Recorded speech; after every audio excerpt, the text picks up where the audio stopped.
우리 옆 사람하고 인사하겠습니다. 예수님의 이름으로 축복합니다. 이렇게 인사하겠습니다. 예수님의 이름으로 축복합니다. 예, 예수님의 이름으로 축복합니다. 오늘은 발을 씻기신 이유, 즉 예수님이 제자들의 발을 씻기신 그 세족식의 의미를 좀 생각해 보려고 합니다. 세족식은 예수님이 십자가 달리시기 전에 제자들이 행하신 매우 유명한 일입니다. 제자들과 만찬을 하기 전에 오늘 읽은 말씀처럼 예수님이 제자들의 발을 씻기셨다는 거죠. 세족식은 지금 시대의 눈으로 봐도 굉장히 파격적이고 놀라운 일입니다. 선생님이 제자의 발을 씻겨준다라고 하는 것은 정말로 그 굉장히 높은 사람이 낮은 자리로, 그리고 낮은 자가 오히려 섬김을 받는 그런 모습이죠. 그러니까 지금 이 시대의 눈으로 봐도 놀랍고 파격적인 일이죠. 그러니까 당시의 눈으로 보면 이건 더욱더 아마 파격적일 거란 겁니다. 당시는 위계 질서가 되게 철저하죠. 주인이 있고 종이 있고, 그러니까 상하가 분명한 시대였습니다. 그러니까 선생님과 제자라고 하는 관계는 정말 상하 관계가 분명한 것이죠. 근데 그런 그런 환경 가운데 예수님께서 제자들의 발을 씻겨주는 것, 즉 하인이 하고 있는 일을 바로 예수님께서 직접 하셨다는 겁니다. 그러니까 이런 파격은 없다라는 거죠. 이런 파격을 요즘 좋아하는 것 같습니다. 그래서 이 세족식은 사실은 이 교회 안에서만 이루어지는 게 아니라 세상의 프로그램에서도 많이 이루어집니다. 세상에서 공동체를 강조하거나 할 때마다 이런 세족식을 이제 그 하나의 그 교육 프로그램으로 또는 하나의 이벤트로 하고 또 홍보로 이렇게 사용하는 경우를 참 많이 본다는 겁니다. 세족식 하면 우리가 이렇게 떠오르는 이미지 또는 그 교훈들은 교훈은 이렇게 겸손과 섬김이라고 하게 생각을 됩니다. 지위가 높은 선생님이 지위가 낮은 그 제자들의 발을 씻기는 것, 이것은 바로 낮은 자리로 내려가는 것이고, 그게 그러니까 겸손을 얘기하는 거고요. 그리고 또 낮은 자가 높은 자가 낮은 자를 이게 좋은 유익을 해주는 거니까 섬김이라고 하는 것이죠. 그래서 세족식을 통해서 보여지는 바로 교훈은 바로 겸손과 그 섬김이라고 합니다. 근데 세족식을 단순히 그 겸손과 섬김이라고 이해하기는 그것은 옳지 않은 것 같습니다. 왜냐하면요, 세족식에 대해서 예수님이 설명을 하실 때 그 겸손과 섬김이라고 하는 단어를 표현하지 않습니다. 오늘 읽은 말씀에서 12절부터는 바로 예수님께서 세족식의 의미를 설명해 주는데 거기에는 겸손이라고 하는 단어, 그리고 섬김이라고 하는 단어가 없습니다. 또 뿐만 아니라 오늘 읽은 말씀에서 세족식이 일어날 때 베드로하고 예수님하고 논쟁이 일어나는데요. 그 논쟁 가운데서도 바로 그 섬김과 겸손이라고 하는 그 단어로서 해석되지는 않는다라는 거죠. 그래서 이 세족식의 원래의 의미를, 그러니까 세족식을 표현하고 있는 성경, 즉 예수님이 세족식에 대해 설명하고 있는 것, 또 세족식이 일어날 때의 제자들의 반응, 이런 것들을 보게 되면 그냥 그 세족식 자체를 겸손함과 또는 섬김, 이 두 가지 의미로만 이해하는 것은 또는 해석하는 것은 그렇게 바람직하지 않다는 거죠. 그러니까 즉 세족식은 그 이상의 의미, 즉 겸손과 섬김, 그 이상의 의미를 갖고 있다는 것입니다. 그래서 오늘은 이제 다른 것을 얘기하려고 하는 것이 아니라요, 그 세족식의 의미를 다시 한번 좀 생각해 보려고 합니다. 예수님께서 왜 제자들의 발을 씻기셨을까? 그 발을 씻김을 통해서 제자들에게 무엇을 가르치기를 원하셨고 또 무엇을 하기를 원하셨을까? 우리가 이것을 통해서 세족식을 우리 삶으로, 세족식 교훈을 우리 삶으로 끌어들일 수 있지 않을까 생각됩니다. 그래서 오늘은 두 가지 문제, 세족식의 의미가 무엇인가, 그리고 세족식을 통해서 우리에게 어떤 변화를 일으키시려고 하는 것인가, 이 두 가지의 의미를 좀 생각해 보려고 합니다. 먼저 첫 번째로 이제 예수님이 세족식을 통해서 우리한테 가르쳐 주셨던 건 뭐냐면요, 바로 섬김은 관계 맺음과 복음 전파로 들어가는 문이라는 겁니다. 다시 말하면요, 섬김이 있을 때 관계가 맺어지고요, 관계가 맺어질 때 복음의 전파가 일어난다는 거죠. 그렇기 때문에 예수님의 제자들에게 섬김을 요청하고 있다는 겁니다. 말씀 한번 보도록 하겠습니다. 요한복음 13장 4절부터 8절 말씀입니다. 저녁 잡수시던 자리에서 일어나 겉옷을 벗고 수건을 가져다가 허리에 두르시고 이에 대하에 물을 떠서 제자들의 발을 씻으시고 그 두르신 수건으로 닦기를 시작하여 시몬 베드로에게 이르시니 베드로가 이르되 주여 주께서 내 발을 씻으시나이까. 예수께서 대답하여 이르시되 내가 하는 것을 네가 지금은 알지 못하나 이후에는 알리라. 베드로가 이르되 내 발을 절대로 씻지 못하시리이다. 예수께서 대답하시되 내가 너를 씻어주지 아니하면 네가 나와 상관이 없느니라. 예. 이 말씀은 예수님과 그 세족식의 그 현장에서 예수님과 베드로의 논쟁에 대한 내용입니다. 그러니까 예수님이 제자들의 발을 씻겨주시려고 하니까 베드로가 강하게 반발한다는 거죠. 내 발은 절대로 씻어줄 수 없습니다. 그렇게 얘기합니다. 그랬더니 예수님의 그 대답이 뭐냐면요. 너가 내가 씻겨주는 그 발을 씻겨주는 것을 거부하고 있다면 너랑 나랑은 상관이 없어. 됩니다. 즉 관련이 없어. 이렇게 얘기하고 있다는 거죠. 너랑 나랑 상관없는 사람이 되는 거야. 이렇게 얘기하고 있다는 거예요. 이뿐만이 아닙니다. 그러니까 이 세족식에서는 관계에 대한 얘기를 하고 있는데 이 세족식에 대해서 이 관계만 가지고 얘기하고 있지 않습니다. 그 관계의 중요성이 왜 필요한 건지도 얘기해 주고 있다는 거죠. 말씀 한번 더 보도록 하겠습니다. 요한복음 13장 14절과 15절 말씀입니다. 내가 주와 또는 선생이 되어 너희 발을 씻었으니 너희도 서로 발을 씻어주는 것이 옳으니라. 내가 너희에게 행한 것 같이 너희도 행하게 하려 하여 본을 보였노라. 20절 말씀 한 절 더 보겠습니다. 내가 진실로 진실로 너희에게 이르노니 내가 보낸 자를 영접하는 자는 나를 영접하는 것이요 나를 영접하는 자는 나를 보내신 이를 영접하는 것이니라. 이 세족식에 대한 기록이 20절까지 이루어지는데요. 그 20절에 보게 되면 그 세족식의 결론 또는 그 하나의 되게 중요한 교훈이라고 얘기할 수 있습니다. 그러니까 세족식의 결론은 뭐로 끝나냐면요. 영접, 예수님을 영접하는 걸로 끝난다는 거죠. 그러니까 우리가 4절부터 20절까지가 바로 세족식에 대해서 얘기를 하고 있는데 바로 4절에서는 세족식의 시작을 얘기하고 있잖아요. 근데 20절에서 마무리되는 건 뭐냐면요. 발 씻기는 것이 중요한 것이 아니라 또 섬김이 중요한 것이 아니라 뭐냐면요. 예수님의 영접으로 끝나게 된다는 거죠. 그럼 예수님이 영접한다라고 하는 것은 어떤 과정을 통해서 일어나느냐? 바로 14절과 15절에서 바로 그런 부분이 나오는 것이죠. 바로 예수님이 제자들에게 서로 행하라고 얘기하잖아요. 즉 예수님이 내가 너에게 이제는 복음을 전하게 하게 하신다라는 얘기를 하고 있습니다. 근데 내가 보낸 자를 영접하는 자가 예수를 영접한다고 얘기하죠. 그러면 예수님 보낸 자하고 관계가 맺어져야지 예수님이 누굴 보낼 거 아니겠습니까?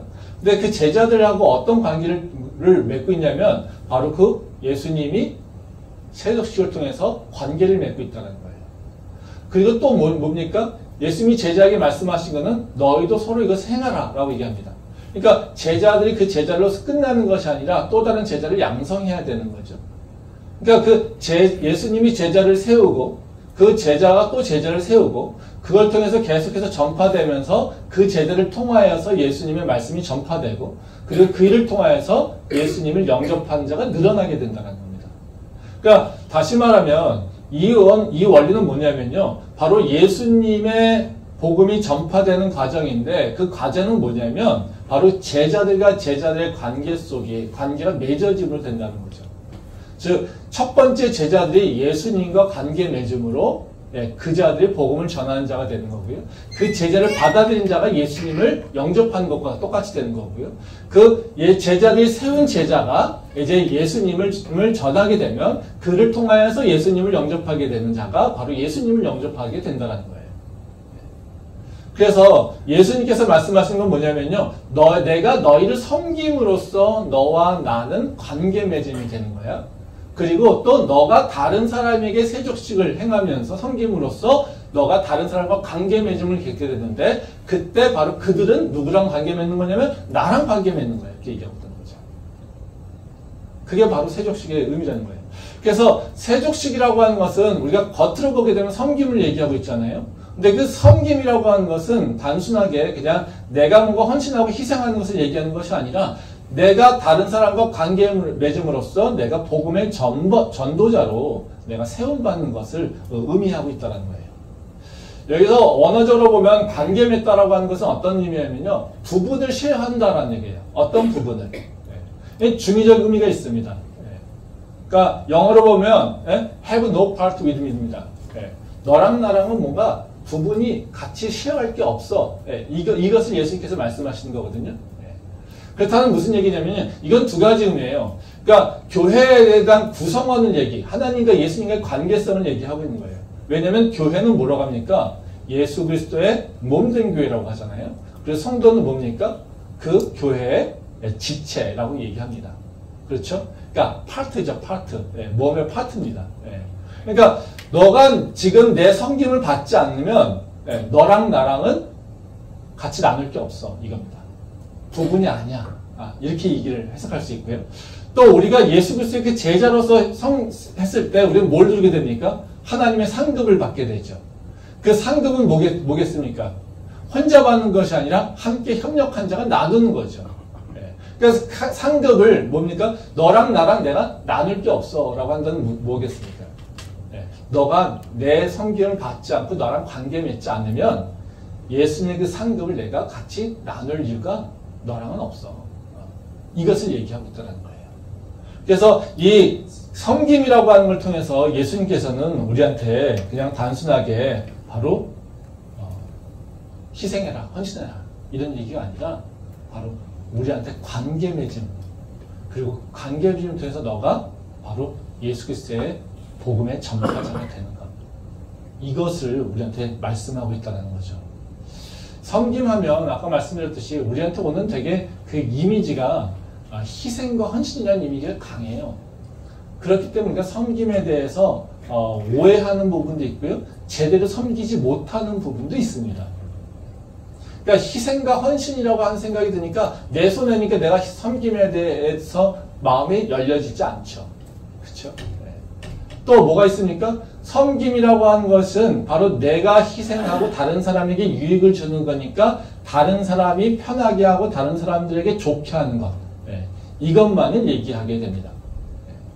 그러다 보니까 어때요? 섬김은 일방적인 손해를 본 것, 일방적으로 희생당하는 것, 이렇게 생각하는 경향이 있다는 거죠. 그러다 보니까 어때요? 섬김의 자리에 가려고 하지 않는다는 거예요.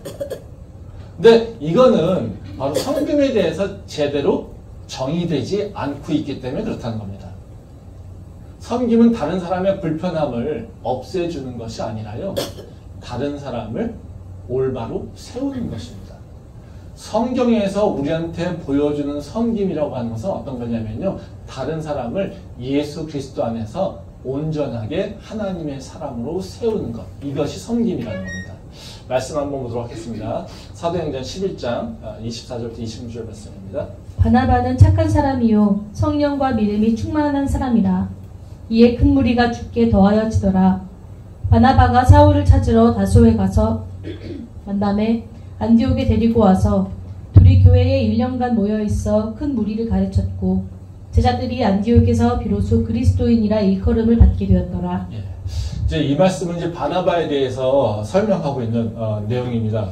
그러니까 바나바는 우리가 섬김의 리더십의 가장 대표적인 사람으로 이렇게 인정하고 있는 사람입니다.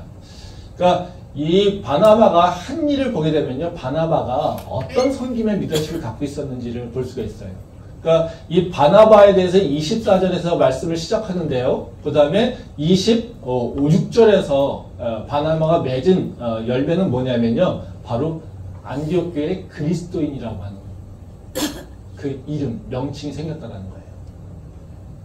즉 바나바가 예루살렘 교회에서 안디옥 교회에 파송돼 가지고요, 사역을 하죠. 이제 목회자로 사역을 합니다. 그래서 바나바가 바로 그 안디옥 교회에서 오랫동안 사역했더니 그 안디옥 교회가 변한 거예요. 근데 그 변화가 어떤 겁니까? 다른 것이 아니라 그들이 부자가 됐어? 그들이 되게 편안해졌어? 이런 얘기가 아니라 그리스도인으로서 그들이 명명받게 됐어. 즉 그리스도인 정체성을 갖게 됐어. 이렇게 얘기하는 거예요. 근데 그 과정에 또 설명하는 건 뭡니까? 25절에 보면 바나바가 한 일은 바울을 데려갔다고 해요. 사울을 데려갔다고 하죠. 즉 사울은 누굽니까? 바울이죠. 즉 다소에 가가지고 바로 바나바가 사울을 데려다가 안디옥으로 가가지고 안디옥에서 같이 동역하는 것이죠.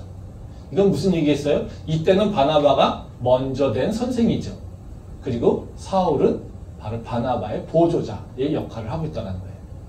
그래서 결국은 어떻게 됩니까? 바나바의 섬김을 통해서 사울이 바울이 되고요. 그리고 안디옥 교회는 어떻게 해요? 이방인에서 그리스도인으로 변화되는 일들이 일어나게 됐다는 거예요. 즉 섬김의 대명사인 바나바가 행한 일은 안디옥 교인들이 편안하게, 안디옥 교인들이 불편함이 없게끔 해준 것이 아니라 바로 안디옥 교회 사람들을 이방인에서 크리스찬으로 변화시켜 놨고요. 바로 아직까지 사역의 현장에서 사역을 제대로 하지 못했던 사울을 이제는 사역 현장으로 끌고 들어와서 이제는 선교사로 그리고 예수 그리스도의 제자로 올바르게 세운 역할을 한 것이 바나바가 했다는 거죠. 이것을 보게 되면 섬김이라고 하는 것은요, 다른 것이 아닙니다. 지금 사울은 어떤 존재였습니까? 예루살렘 교회에서 인정받지 못한 자. 그래서 예루살렘 교회에서 사역에 참여하지 못한 자. 즉 교회와 관계 맺지 못한 자. 근데 지금 어때요? 바나바는 사울과 섬김으로 관계를 맺게 됐고요. 그리고 바로 바나바는 다시 사울과 함께 안디옥 교회 성도들을 섬김으로써 그들과 관계 맺게 됐고요. 그리고 그들을 바로 하나님의 사람으로 온전히 세워주는 일들이 일어나게 됐다는 거죠. 우리 교회가 새해 감당해야 될 사역은 바로 이런 섬김입니다. 다른 것이 아닙니다. 우리 교회의 비전은 하나님의 사람을 세우는 일입니다. 우리 교회가 대단하게 뭔가 엄청난 일을 하는 것이 아니라요. 한 사람 한 사람이 예수 그리스도의 제자로 그리고 크리스찬으로서 이 세상에 휘둘리는 자가 아니라 바로 말씀에 따라 살아가는 자, 바로 예수님의 그 제자를 세워가는 것이 바로 우리가 해야 될 일이라는 것이죠. 그게 바로 우리 교회가 받은 사명이며 또 우리가 교회가 하겠다고 내세운 비전입니다. 그렇기 때문에 우리는 다른 곳에서 예배드리는 것이 아니라 바로 이 불편한 가운데서도 이 캠퍼스에서 강의에서 예배 드립니다. 뭐 우리 교회가 교육관에서 예배드리면 지금 이 정도 인원이면 이렇게 아침부터 와가지고 세팅하고 일해야 될 이유가 하나도 없습니다. 힘들게 이렇게 할 이유가 없다라는 거죠. 우리가 편안함을 찾고 있다라면 우리는 여기서 예배드릴 이유는 하나도 없습니다. 그렇지만 우리가 편안함을 찾는 것이 아니라 하나님께서 우리에게 주신 사명, 또 우리가 해야 될 이 캠퍼스를, 또 이 청년들을 해야 될 사명들을 위해서 해야 될 일들을 제가 기억하고 있기 때문에 그것을 향해 나가고 있기 때문에 우리는 불편함을 감수하고도 이곳에서 예배드리고 있다는 거죠. 왜? 한 사람 한 사람을 세우겠다라고 하는 그밖에 되지 않습니다. 그렇기 때문에 우리가 분명하게 섬김이라고 하는 걸 통해서도 우리가 분명히 어떻게 어디를 향해 가야 되는지를 분명히 기억해야 된다는 겁니다. 그래서 교회 안에서 섬김은요 다른 것이 아니라 바로 우리 교회가 예수 그리스도의 복음이 일어나야 된다라고 하는 것을, 즉 예수 그리스도의 복음의 통로가 우리 교회가 온전하게 그 모습을 변화될 수 있도록 우리 교회를 섬겨야 됩니다.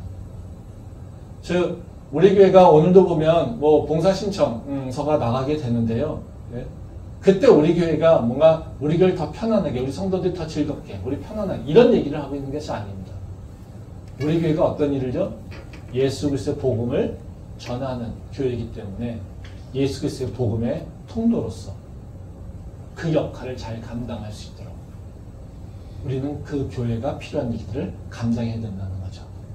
뭐가 다른 것이 아닙니다. 네, 성령 충만하고 그리고 더 기쁨으로 감사함을 예배드릴 수 있게 하고 또 우리가 그 일을 감당하기에 우리가 해야 될 할 수 있는 일들을 우리가 뭔가 순종하고 헌신함으로써 우리를 감당해야 된다는 것이죠. 그러면 우리 교회가 자연스럽게 복음이 넘쳐나고 우리 교회 안에 성령이 충만하고 우리 교회 안에 바로 섬김이 일어나게 된다면 그러면 자연스럽게 우리가 복음이 전해지는 것을 경험하게 될 거라는 거죠. 그래서 교회가 다른 것을 요구하는 것이 아니라 바로 이 복음의 통로된 그 모습으로 잘 갈 수 있도록 우리가 우리 교회가 어떻게 변해야 되는가 고민해야 되고 또 무엇이 필요한가를 생각하고 그 일을 내가 하겠다라고 하는 마음이 있어야 된다는 거죠. 또 다른 한편에서 교회의 섬김은 교회와 나와의 관계뿐만 아니라 교회 안에서 성도와 성도 간의 관계 속에서도 섬김이 필요하겠죠. 이건 다른 것이 아니라 바로 다른 성도들에게 말씀과 또 기도로서 교제를 열심히 하는 겁니다. 다른 사람을 하나님의 사람을 온전히 세우는 건 뭐겠습니까? 세상에서 더 좋은 것? 이것을 주는 것이 아니라요. 바로 그들에게 예수 그리스도의 복음을 다시 알게 하고 그것을 경험히 하고 그리고 하나님이 살아계심을 믿게 하는 것. 이것이 바로 우리가 해야 될 일이죠. 뭐 그런 거는 바로 어떤 걸 통해서 일어나냐면요. 말씀과 기도밖에 없습니다. 교회 안에서 교제는 철저하게 말씀과 기도를 통해서 일어나야 됩니다. 물론 다른 그 부수적인 것들이 우리가 서로의 마음을 열기 위해서 일어나는 것도 있겠지만 교회 안에서의 교제는요. 분명하게 말씀과 기도를 통해서 일어나야 된다는 거죠. 즐거움이 있지만 말씀과 기도가 없다면 그것은 교회가 아닙니다. 그거는 교회 안에서의 교제가 아니라는 거예요.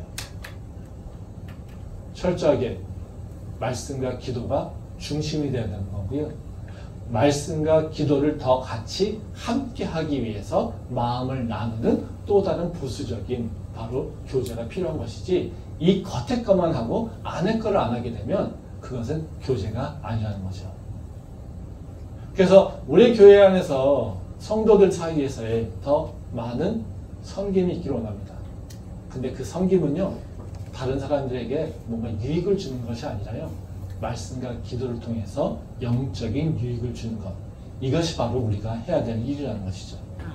그래서 우리 교회가 갖고 있는 비전, 또 우리 교회에 주신 사명을 다시 한번 생각했다면 우리가 지금 2024년도 새해를 시작할 때 우리 교회가 무엇을 해야 될지, 또 내가 무엇을 해야 될지, 나에게는 어떤 섬김이 필요한 것인지 우리가 분명히 다시 한번 기억할 필요가 있습니다. 그래서 이런 섬김이 우리 교회 안에 금년도에는 넘치길 소망합니다. 두 번째로 이제 예수님이 세족식을 통해서 이 섬김을 강조하신 것은 다른 것이 아니라요, 우리 자신이 이제는 제자로서 성장하기를 원하시기 때문에 그렇다는 거예요. 즉 예수님이 아무에게나 섬기라고 얘기하지 않습니다. 어떤 자에게 섬김을 원하냐면요, 바로 제자로 선정한 자, 제자로 만들려고 하는 자, 그 자를 하나님 예수님께서는 그 자에게 요청하신다는 거죠. 왜냐하면 섬김은요, 바로 나를 성장케 하는 바로 그 기초돌이기 때문에 그렇습니다. 말씀 보겠습니다. 요한복음 13장 14절부터 17절 말씀입니다. 내가 주와 또는 선생이 되어 너의 발을 씻었으니 너희도 서로 발을 씻어주는 것이 옳으니라. 내가 너희에게 행한 것 같이 너희도 행하게 하려 본을 보였노라. 내가 진실로 진실로 너희에게 이르노니 종이 주인보다 크지 못하고 보냄을 받은 자가 보낸 자보다 크지 못하나니 너희가 이것을 알고 행하면 복이 있으리라. 오늘 읽은 말씀에서 이제 9절을 보게 되면 11절까지 말씀은 어떤 현상에 대한 얘기, 환경에 대한 얘기, 사건에 대한 얘기가 나옵니다. 그리고 12절부터는요, 예수님께서 제자들에게 직접 말로써 세족식 의미를 설명해 주세요. 그래서 12절 쭉 보게 되면 예수님이 세족식 통해서 제자들에게 어떤 것을 가르치고 싶어 하시는지 그거를 우리가 알 수 있다는 거죠. 이 14절에서 말씀해 보면요, 예수님이 그 요청하는 건 뭐냐면요, 제자들에게 서로 발을 씻겨주라고 명령하십니다. 그리고 17절에 보면 뭐라고 하시냐면요, 이것을 알고 행하면 너에게 복이 있다, 이렇게 얘기한다는 거죠. 즉 다시 말하면 뭐예요? 제자들에게 너가 이 세족식을 나한테 왜 했는지, 그리고 그 세족식의 의미가 바로 섬김인데 그 섬김을 왜 해야 되는지 그걸 알고 있다면 너희는 복받는 자라고 얘기를 하고 있다는 거죠. 그럼 뭐예요? 세족식을 의미를 알고, 즉 섬김의 의미를 알고 그 섬김을 행하는 자는 어떤 자입니까? 축복을 누리고 있는 자라는 거예요. 즉 섬김을 내 의미를 잘 알고 내가 그 섬김에 대해서 실천하고 있다면 나는요, 하나님의 복을 누리고 있는 자라고 하는 것을 깨닫게 된다는 거죠. 왜요? 그것은 나에게 유익이 됐기 때문에 그래요. 오늘 읽은 저 말씀에서 핵심적 교훈은 뭐냐면요, 16절에 있습니다. 이 16절 내용은 큰 자가 누구인지에 대해서 설명하고 있거든요. 그 큰 자가 어떤 것을 얘기하고 있냐면요. 이 예수님께서 비유로 설명하고 있어요. 예. 앞쪽에서는 뭐 주인과 종 이걸 통해서 큰 자가 누구인지를 얘기하고 있어요. 이거는 상하 관계니까 당연하죠. 그 뒤쪽에서 보게 되면 뭐라고 하냐면요. 큰 자를 보낸 자와 보냄을 받은 자 이렇게 비교하고 있다는 거죠. 그래서 이 말씀에서 보게 되면요. 바로 그 상하 관계에서 주인과 종의 관계는 분명하잖아요. 누가 큰 자인지. 예. 근데 보낸 자와 보냄을 받은 자 이거는 누가 큰 자인지 잘 모르죠. 그렇죠? 예. 왜냐면 수평적 관계로 우리가 생각을 하는 거잖아요. 근데 여기서 보게 되면 그 핵심적인 교훈은 뭐냐면요. 그러니까 앞쪽이 아니라 뒤쪽에 있다는 거죠. 이건 왜 우리가 잘 모르는 거니까. 예. 그러면 보낸 자와 보냄을 받은 자 이 자 중에 누가 큰 자냐? 누가 큰 자입니까? 보낸 자가 더 큰 자라는 거예요. 그러니까 너희가 뭐예요? 보낸 자가 되라. 이런 얘기입니다. 내가 너희한테 세족식을 행하는 이유는 내가 너희를 보내는 거야 이거죠. 네? 너희도 똑같이 행해. 이건 뭡니까? 너희는 보내는 자가 돼야 돼. 즉 보냄 받은 자가 아니라 보내는 자가 돼야 돼. 이것을 얘기하고 있다는 거죠. 말씀 한번 더 보겠습니다. 마가복음 9장 33절 35절 말씀입니다. 가버나움에 이르러 집에 계실새 제자들에게 물으시되 너희가 길에서 서로 토론한 것이 무엇이냐 하시되 그들이 잠잠하니 이는 길에서 서로 누가 크냐 하고 쟁론하였습니다. 예수께서 앉으사 12제자를 불러서 이르시되 누구든지 첫째가 되고자 하면 무사람의 끝이 되며 무사람을 섬기는 자가 되어야 하리라 하시고. 예. 이 말씀은 제자들 사이에서 일어났던 논쟁에 대해서 가르쳐주는 거죠. 제자들이 항상 그 12제자들이 예수님을 쫓아가면서 항상 갖고 있었던 그 마음의 그 질문이 뭡니까? 예수님이 정권을 잡으면 내가 뭐가 되지? 이거였죠. 그렇죠? 네. 그게 예수님 제자들이 따라다닌 거예요. 그러니까 예수님이 그 정권을 못 잡으려고 하니까 어때요? 십자가를 지니까 정권을 못 잡잖아요. 네. 그 십자가에서 완전히 죽어버리니까 어떻게 돼요? 이제는 끝났어. 그래서 다 도망가는 거죠. 왜? 올라갈 데가 없으니까. 네. 그 희망이 없으니까. 그렇죠? 네. 그러니까 계속해서 예수님을 쫓아가면서 그 제자들 사이는 뭐예요? 누가 큰 자야? 이것을 얘기하고 있어요. 여기서도 계속해서 누가 큰 자야? 네가 큰 자야? 내가 큰 자야? 이것을 얘기하고 있다는 거죠. 그러니까 지금 예수님께서 뭐라고 하십니까? 예.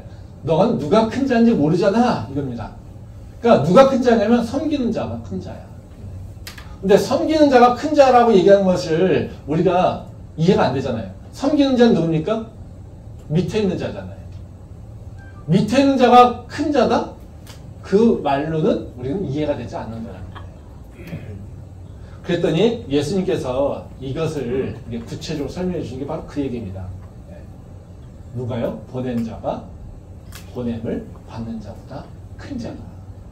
그러니까 너희가 큰 자가 되기 위해서는 어떻게 되냐면 바로 높이 올라가려고 하는 자가 아니라 보내는 자가 되면 돼. 이것을 얘기하고 있다는 거예요. 그 16절 말씀 한번 다시 한번 보도록 하겠습니다. 예. 내가 진실로 진실로 너희에게 이르노니 종이 주인보다 크지 못하고 보냄을 받은 자가 보낸 자보다 크지 못하다니. 예. 그래서 보면 여기 뭐라고 하십니까? 종이 주인보다 크지 못하고 보냄을 받은 자가 보낸 자보다 크지 못하다. 예. 그러니까 아까 얘기했듯이 종과 하인, 그러니까 그 주인과 종. 이 관계는 우리는 설명할 필요가 없어요. 그렇죠? 누가 높은 자인지 큰 자인지 아니까요. 그럼 보내는 자와 보냄받은 자의 사이 관계 속에서 보게 되면 우리는 잘 모른다는 거죠. 그 제자들은 지금 어때요? 예, 자기의 모습이 어떤 모습인지 모른다는 거예요. 그러니까 어떻게 해요? 네가 큰 자야, 내가 큰 자야. 당신이 선배야, 내가 선배야. 내가 먼저 예수님과 더 가까워, 당신 예수님 더 가까워. 왜 이것을 계속 따지고 있다는 거예요. 그러니까 어떻게 해요? 계속해서 예수님한테만, 자기한테 권력 줄 사람한테만 바로 그 계속해서 가까이 가려고 한다는 거예요. 근데 예수님의 판단은 뭡니까? 그것이 아니야. 너는 지금 보내는 자니 아니면 보냄받은 자니. 이것에 대해서 얘기를 하거든. 누가 크냐? 너희가 보낸 자가 되면은 커져. 근데 이 보낸 자의 특성은 뭐냐면 섬기는 자야. 섬기는 자가 보내는 자야. 섬김을 받는 자가 아니라 이겁니다. 이게 왜 섬김하는 자가 클까요? 한번 그냥 생각해 보시면 됩니다. 교회 안에서 섬기는 자가 성장할까요? 아니면 섬김을 받는 자가 성장할까요? 그건 설명할 필요가 없죠. 섬김을 받는 자는 계속해서 그 자리에 머무릅니다. 근데 섬기는 자는요, 성장합니다. 제가 경험 목회하면서 이제 한 17년째 돼가는데요. 예. 예전에는 그 셀리더가 되게 힘든 봉사로 해서 안 하려고 했어요. 그리고 또 저희 목회자 입장에서도요, 셀리더를 선정하는데 가장 고민을 많이 했었어요. 왜냐면 그 역할이 중요하니까. 또 중요한 만큼 또 어려움이 있겠죠. 예. 예전에는 뭐 토요일 날 같은 경우에 셀리더들 먼저 모여가지고 성경 공부하고요. 그리고 셀 모임 어떻게 이끌어갈 건지에 대해서 이제 고민하고요. 예. 그리고 그 다음에 주일날 셀리더로 섬겼단 말이죠. 그러니까 시간도 많이 뺏기고 또 공부도 해야 되고 하니까 어려움이 있죠. 그래서 셀리더 잘 안 하려고 해요. 그래서 목회자 입장에서도 셀리더 하라고 이제 전화하면 다 제가요? 아직 부족해서요? 그렇죠. 하기 싫으면 우린 부족하다고 얘기하잖아요. 그렇죠? 네. 그런 경우가 되게 참 많았어요. 네. 근데 그 지나보면 누가 성장하느냐? 셀리더를 셀리더답게 한 사람이 성장한다는 거예요. 셀원으로 계속 머물러 있는 자? 어떻게 될까요? 성장 안 일어나요. 셀리더를 하지만 셀리더로서 섬김을 하지 않는다? 성장 안 일어나요. 그게 바로 우리가 경험하고 있는 거예요. 그러니까 교회 안에서도 보게 되면 섬기는 자가 성장하지 섬기지 않는 자가 성장하지 않는다는 거죠. 저의 모습도 생각하면요. 제가 목회를 하지 않았더라면 제가 믿음이 이만큼 컸을까? 그렇지 않다고 생각해요. 아마도 저도 그냥 목회자로서 있지 않고 그냥 예배드린 성도로서 있었더라면 아마 지금의 믿음, 지금처럼 하나님을 알고 지금처럼 하나님과 가깝게 지낼 수 없을 거예요. 그러면 그 이유는 뭐겠습니까? 하나님께서 주신 대로 제가 그 자리에서 성도들을 섬기고 또 주님을 섬기려고 하는 모습으로 그냥 잘하지 못해도 그 모습을 어쨌든 끌고 가려고 투쟁해 왔으니까. 그러니까 어떻게 해요? 제가 성장하게 된다는 거죠. 섬김이라고 하는 것의 유익은요, 다른 사람한테 가는 것 같지만요, 섬김의 유익은요, 나한테 떨어집니다. 그게 복음의 비밀이에요. 그게 십자가의 비밀이에요. 그래서 교회 안에서 성장하고 하나님과 더 가까이 지내고 하나님의 은혜를 더 누리고 하나님의 축복을 누리기를 원한다면 하나님의 말씀에 따라서 내가 온전한 섬김이 일어나는 거예요. 욕심내서 섬기려는 것이 아니라요. 바로 하나님께서 주시는 것에 따라 온전하게 섬김하면 된다는 거죠. 그러면 우리가 보냄을 받은 자가 아니라 보낸 자로 성장하려면 우리가 어떻게 해야 되냐, 이걸 고민해야 되겠죠. 그러면 우리가 보냄받은 자에 있는가 아니면 보내는 자에 있는가, 이걸 내 모습을 좀 봐야 돼요. 한번 보십시오. 여러분들은 보내는 자입니까? 아니면 보냄을 받은 자일까요? 이게 잘 판단이 잘 안 쓰죠? 우리가 파송한 적이 있나? 내가 누구를 파송했나? 그쵸? 근데 물론 우리가 역할로 보게 되면 파송하는 걸로 생각하지만요, 지금 보내는 자와 보낸 자의 그 차이는 뭐가 있냐면요, 하나는 능동이고요, 하나는 수동이에요. 보내는 자는 뭡니까? 주체적으로 능동적으로 행동하는 자예요. 그렇죠? 보냄을 받은 자는요, 피동자죠. 그렇죠? 주어진 것을 하게 되는 자예요. 그러니까 우리가 보내는 자라고 하는 것은 어떤 거냐면요, 바로 하나님께서 나한테 주신 사명을 능동적으로 내가 받아들여서 내 주체를 가지고 향해 나가는 거예요. 그게 바로 보내는 자의 모습이라는 거예요.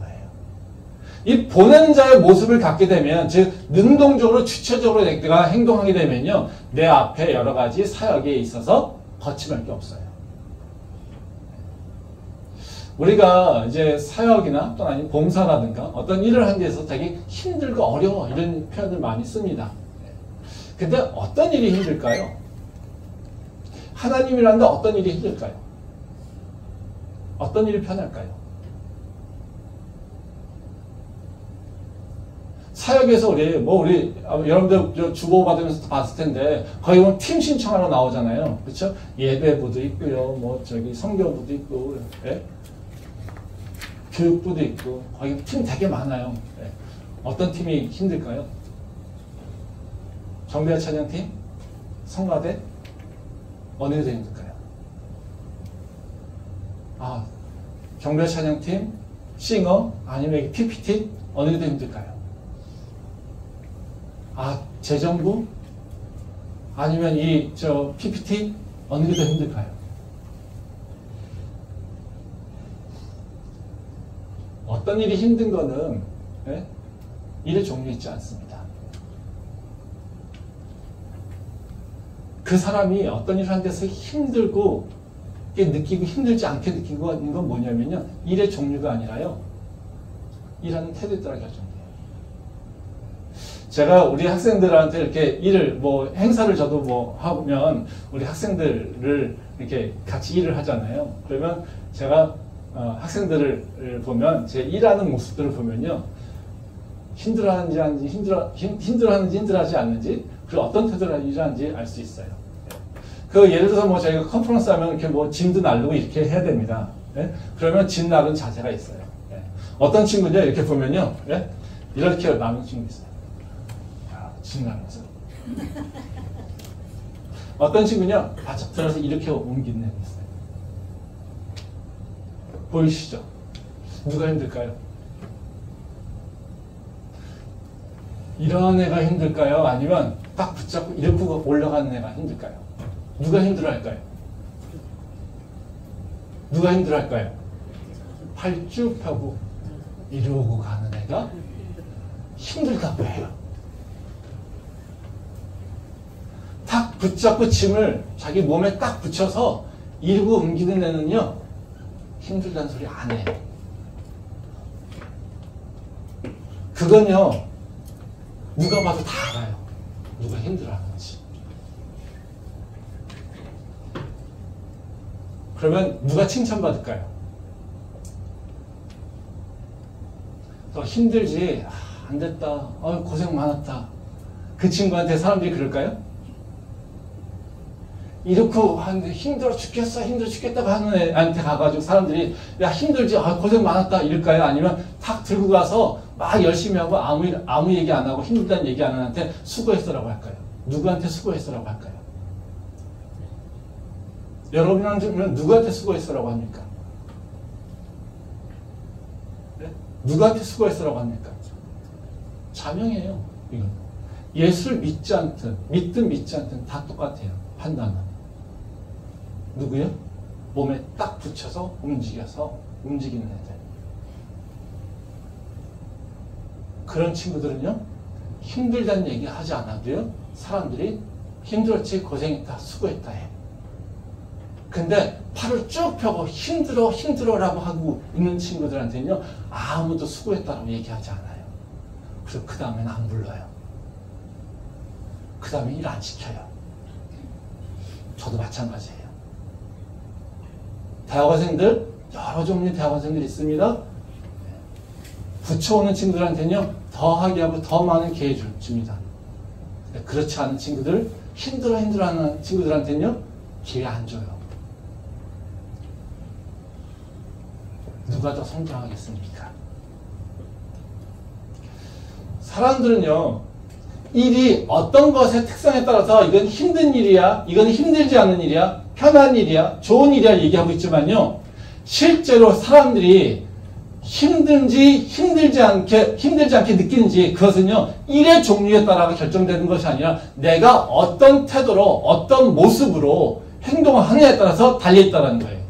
내가 능동적이고 내가 주체적으로 행동하게 되면 세상 사람들이 다 힘들다고 하더라도요, 그 일을 나는 감당해 낼 수 있고요, 그 일을 통해서 기쁨을 얻을 수 있어요. 하지만요, 세상 사람들이 다 쉽다고 해도요, 난 그것이 하기 싫어. 그러면요, 그 일이 어떻게 해요? 나한테 무지하게 힘든 일이 되는 거예요. 한번 생각해 보세요. 누가 복 받은 자일까요? 누가 행복한 사람입니까? 누가 그 마음속에 기쁨이 있겠습니까? 똑같아요. 보내는 자는 어떤 자겠습니까? 하나님의 사명. 우리는 복음 전해야 돼. 예수 그리스도의 복음을 전해야 돼. 하나님 나라를 확장을 위해서 내가 할 수 있는 일을 해야 돼. 이것이 나에게 주신 하나님의 사명이야. 이것을 알고 내가 감당하려고 내가 할 수 있는 일을 찾아서 하는 사람들, 내가 능동적으로 주체적으로 하는 사람들, 이런 사람들은 예수 그리스도의 복음을 전해지는 것에 대해서 전혀 어려워하지 않아요. 힘들어하지 않아요. 두려워하지 않아요. 그렇지만요, 왜 나한테 하나님은 무슨 이런 일을 시켜 그냥 축복이나 주시. 내가 원하는 건 주지도 않으면서 왜 나한테 복음 전하라고 그래. 이러면서 아이고 내가 복 받으려니까 어쩔 수 없지. 그래 복음 전하는 척 해야지. 아이고 그래 내가 하나님께서 복 받으려니까 어쩔 수 없지. 뭔가 좀 해봐야지. 이런 생각하는 사람들. 분명히 차이가 있죠. 보낸 자와 보냄을 받는 자. 하나 더 나가서 보냄을 피하는 자. 그렇지 않습니까? 지금 예수님 뭐라고 하십니까? 보내는 자가 복 받는다는 거예요. 보내는 것의 기쁨을 알고 일하는 자, 복 받는다는 거예요. 보내는 자들의 어떤 축복을 누리는지 그걸 아는 자, 그 자가 복 받는 자는 복을 누리고 있는 자라는 거예요. 그게 바로 예수님이 우리한테 섬김을 요청하시는 이유입니다. 하나님께서는 우리가 성장하기를 원하세요. 그냥 있는 모습에서 그냥 주저앉아 있기를 원하지 않으세요. 매일같이 성장하기를 원하신다는 거죠. 어떻게 해요? 우리가 주님 앞에 내 십자가를 들고 나갈 때 일어나는 것입니다. 우리가 2024년을 어떻게 살아야 되겠습니까? 보내는 자로 살아야겠습니까? 아니면 보냄을 받은 자, 아니면 보냄을 피하는 자. 어떻게 살아야 되겠습니까? 우리가 어떻게 살아야 하나님의 은혜를, 하나님의 그 축복을 누릴 수 있겠습니까? 우리는 우리의 모습을 다시 한번 돌아볼 필요가 있다는 것입니다. 바로 하나님께서 말씀하신 대로, 예수님께서 우리가 보여주신 대로 바로 축복받은 자로서 우리가 살기를 소망합니다. 기도하겠습니다.